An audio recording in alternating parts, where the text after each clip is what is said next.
Good morning. Welcome to the Salvation Army. What a great morning we have had so far. But as you were warned, this is our third week in our Emotionally Healthy Spirituality series.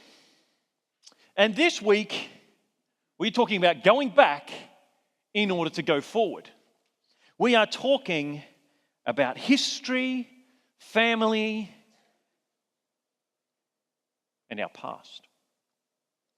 In our first week, we looked at the story of King Saul, and we saw how his emotional immaturity, his emotional hang-ups and emotional problems meant that his spirituality was lacking as well. His spiritual health was really quite bad.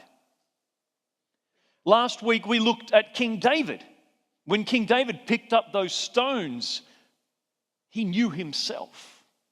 And in that, he was able then to know God. And he was able to defeat Goliath. Because he knew himself, he was able to know God more clearly. And today, we look at Joseph. Joseph in his amazing Technicolor Dreamcoat, which of course he doesn't have for very long. But we'll talk about that in a bit. But many of us know the story of Joseph, don't we?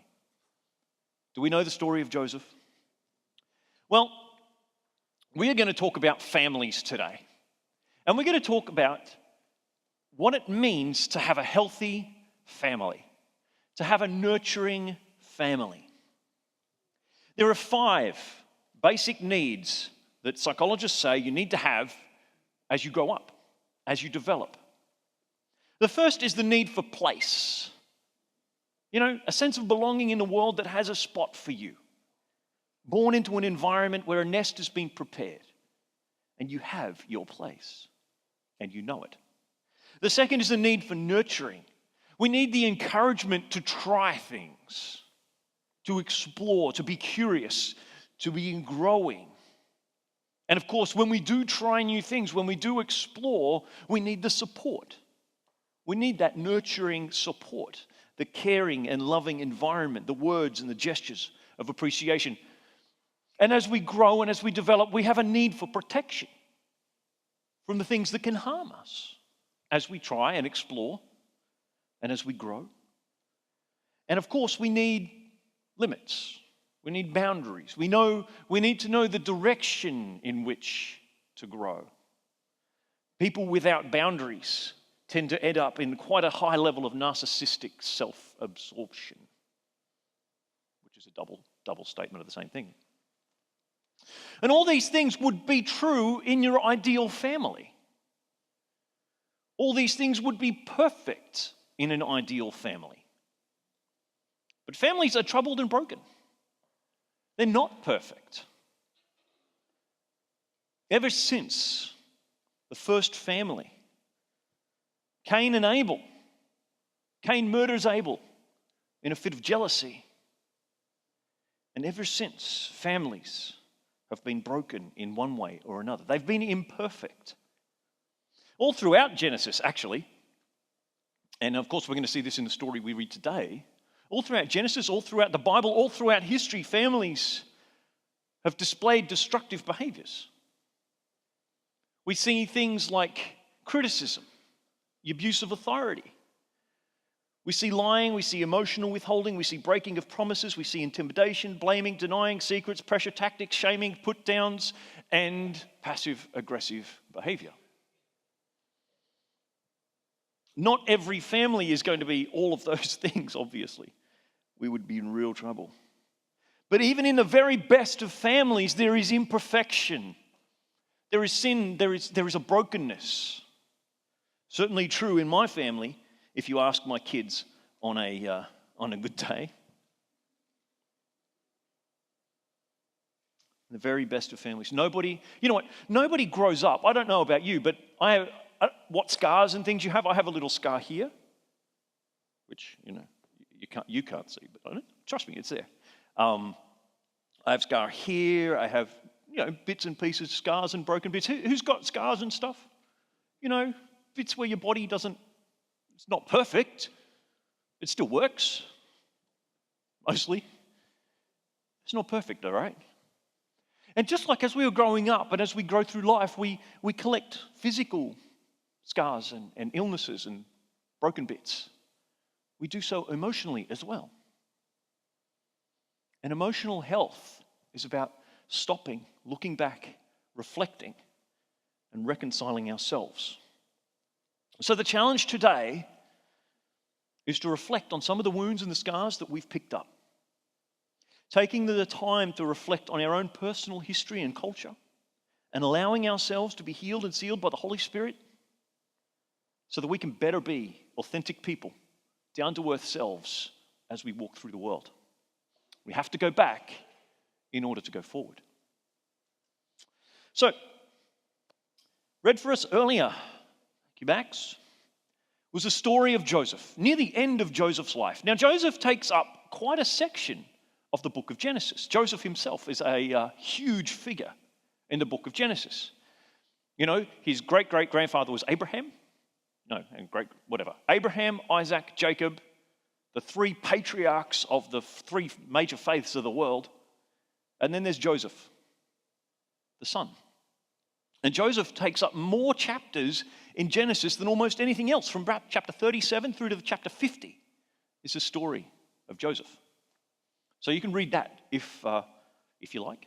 I want to challenge you and encourage you to read from 37 through to 50, the story of Joseph. But let me give you a rundown. We know the Technicolor Dreamcoat bit. Let me give you a rundown on Joseph's life so far. Jacob, Joseph's father, was a pathological liar and a cheat. He had a couple of wives, which is not unusual, but he had them at the same time, which is. And if that wasn't enough, he had 2 concubines to keep him occupied of an evening. Not listed are any of the children he had by those concubines, but listed are the children he had by the wives. And Joseph comes in at number 11, the 11th son. There's a couple of girls listed, but the sons are what used to matter. So Joseph grew up in a blended family, and add to the mix that Joseph was Jacob's favorite. That's why he got the Technicolor Dreamcoat. And that's not unsurprising because Jacob made no secret of the fact that his favorite wife was Rachel, Joseph's mother. And Joseph was the firstborn son of his favorite wife. Anyone think this family's got troubles? Got issues, boy. Gee, screwed up to the max. Well, Joseph didn't have a lot of boundaries growing up. He wasn't, and he was nurtured with this incredible sense of self-importance. At one point, he suggested to his older, stronger brothers, as a result of a dream, sure, but he was quite happy to tell them that they would one day bow down to him. Now, how many of you have had older brothers? How many of you thought it was a good idea to tell them that they're going to bow down to you one day? Joseph suffered what we consider to be trauma. Here's the definition of trauma. Trauma is a startling experience which has a lasting effect on mental life, a shock, something that shatters our sense of safety. Safety in the world. Note, it doesn't necessarily have to be a painful experience, but it is something that shatters our sense of safety in the world. So what happened to Joseph? Well, we've probably known that he was thrown into a well, into a cistern, into a hole in the ground. Imagine him yelling, screaming in the darkness, helpless under the control of 10 older, stronger brothers. Older, stronger brothers who were considering having him killed. But one of the eldest speaks up and says, no, I'll tell you what we'll do. We'll sell him to these people that are passing by. We'll sell him as a slave. They sold him for a couple of years' worth of wages, so maybe about $100,000. And they told their father that he'd been killed by a wild animal. Held a funeral and everything. And the father believed that Joseph was dead for 22 years. That's interesting, isn't it? The liar was lied to. Anyway, Joseph loses his mum, loses his dad, loses his country, loses his place, loses any sense of nurturing, loses any sense of support, loses his freedom.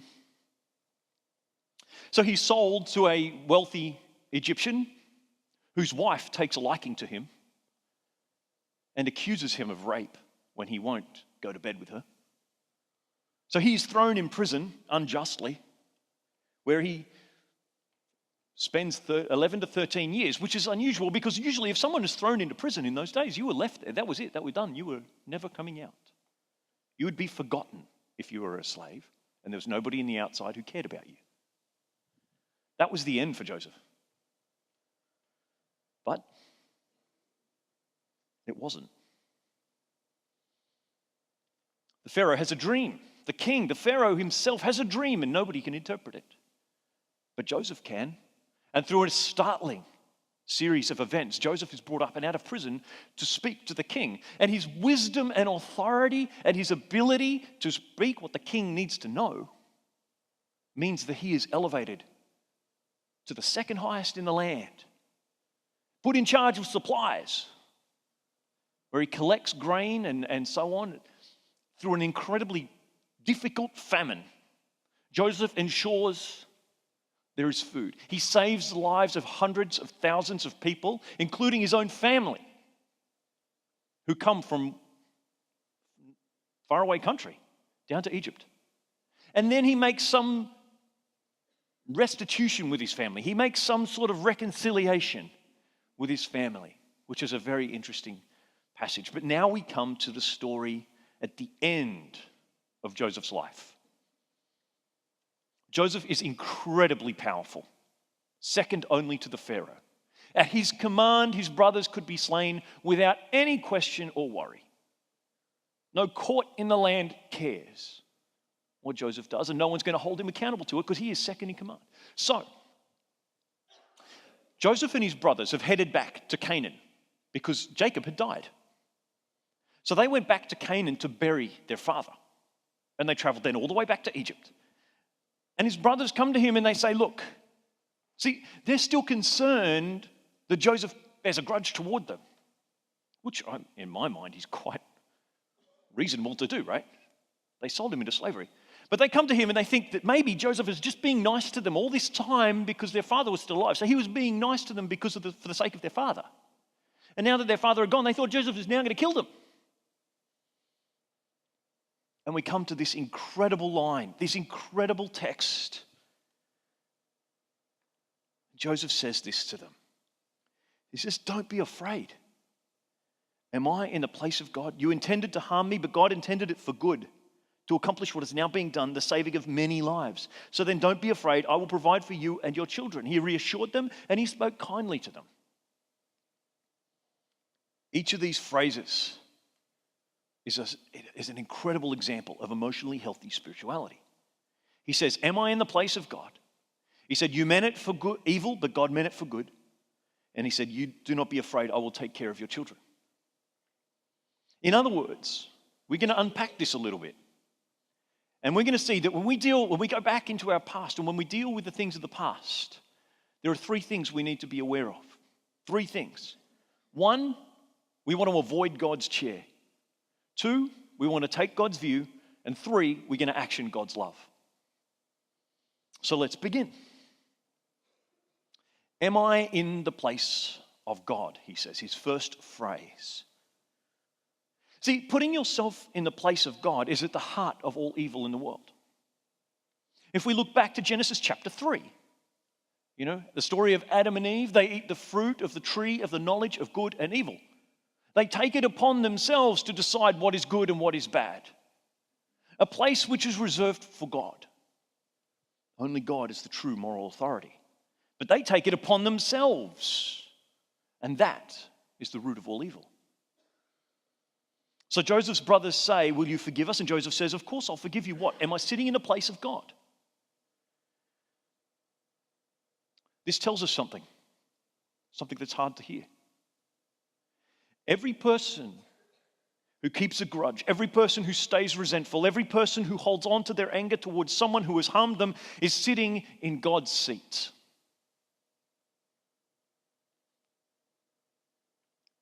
And God says in Romans 12, 8, which actually quotes 4 or 5 instances where God says this in the Old Testament. Vengeance is mine, says the Lord. I will repay. What's God saying? Get out of my chair.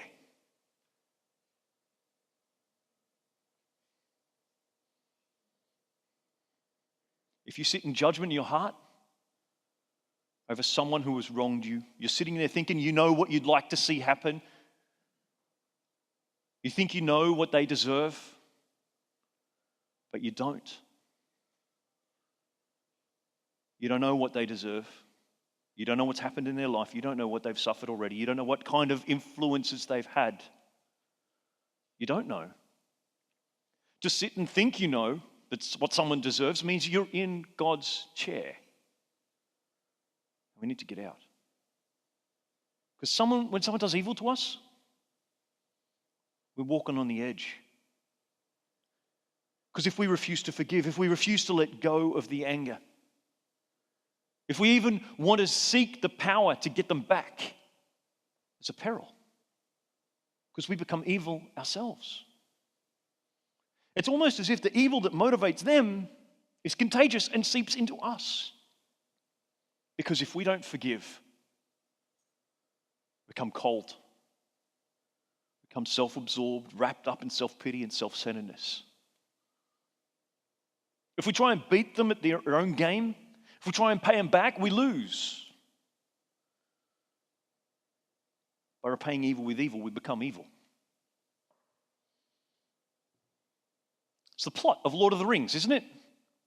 This one ring of all authority and power, but the one who holds it is Gollum.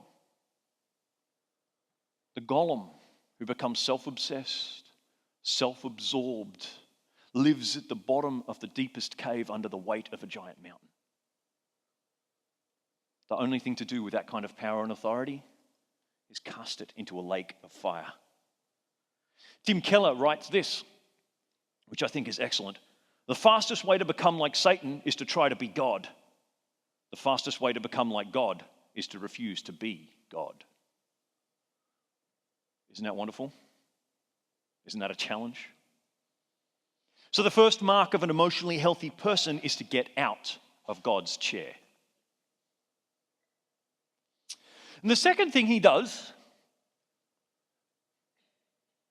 is to take God's view. Let me have a show of hands. Hands up, if you would consider yourself to be an optimist? Life is good, the world is good, people are generally good. Who is that? Okay. Who's sitting next to somebody who should have their hand up? Okay, so who's the opposite? Who's a pessimist? Oh, sorry. Who's a realist? Who's the realists? Come on. No one wants to admit it in church because they think it's bad, don't you? We need realists. Realists balance the optimist.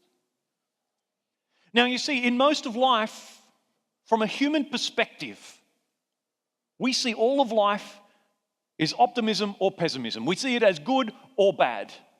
We see it as positive or negative. But what does Joseph say? Joseph takes a view from God's perspective. And he says, you meant it for evil, but God meant it for good. That is an emotionally healthy spirituality that can hold both positive and negative in the same sentence and in the same life. He acknowledges that his life was terrible. He knows life is hard. He knows it's full of pain. His life was filled with pain. It was evil and it is real. Life is often laced with evil. We can't pretend otherwise. But God is always working for good. Always. Could be years, could be centuries. May not be until the last day of history. But God is always working for good. In all things, Romans 8, in all things, God works for the good of those who love him and who are called according to his purpose. So even though Jacob, he has this from mind-bending. Jacob, right? Joseph's father was a liar, a cheat, a favoriteur as a parent, two-timing. I don't know if you could be two-timing if it's the same. Oh, no, you can if it's the same. And he cheated his brother, ran away from home. But if he hadn't, he wouldn't have met his wife, wouldn't have married both wives, wouldn't have had Joseph. And through Joseph, we wouldn't have had Jesus Christ, the Messiah, Savior of the world.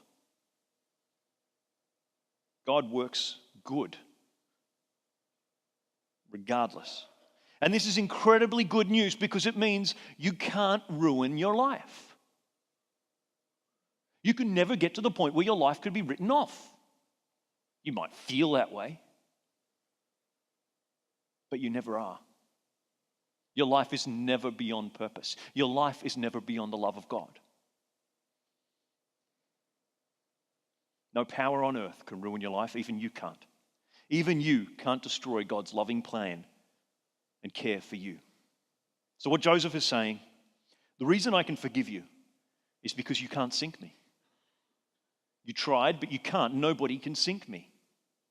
You meant it for evil, and it was evil. It hurt. It was painful. It was traumatic. It was boring. It was frustrating. But ultimately, you couldn't sink me. No one can touch me. Because in the end, God will take it all and make it for good. That is the view from the mountain. That is emotionally healthy spirituality.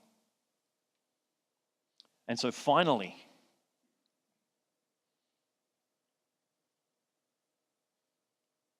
he says, don't be afraid.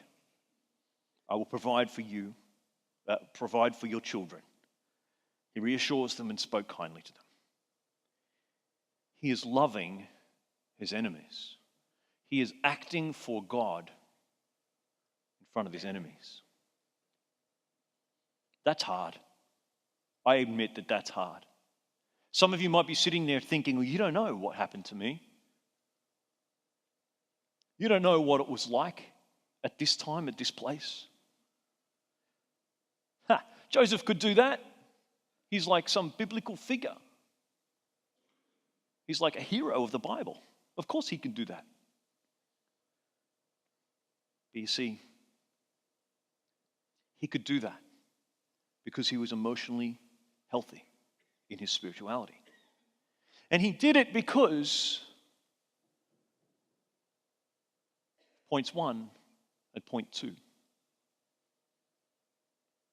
He could love his enemies because 1, he doesn't put himself in God's chair. He is that humble. Number 2, he can take God's view, which gives him confidence. He has confidence. He knows that God will always be working in things to bring about a good thing. No one can touch or sink him forever.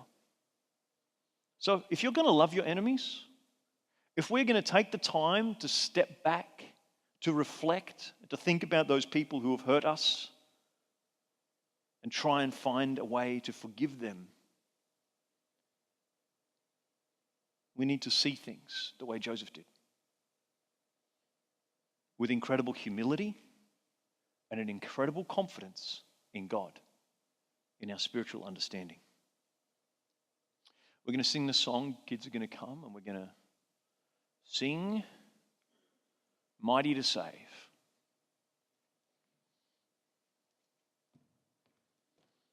Joseph had this humility.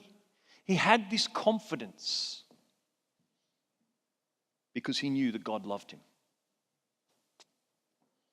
Even though he didn't deserve it, he knew God had taken care of him even though he'd been a spoiled brat. He knew what it was like to be a recipient of the undeserved favor and grace of God. Sing this song. And I invite you to sing along, but to take the time, perhaps, to reflect on the wounds and the scars, to reflect on areas of your life where you do struggle to forgive, where you struggle to love your enemies, those who've hurt you.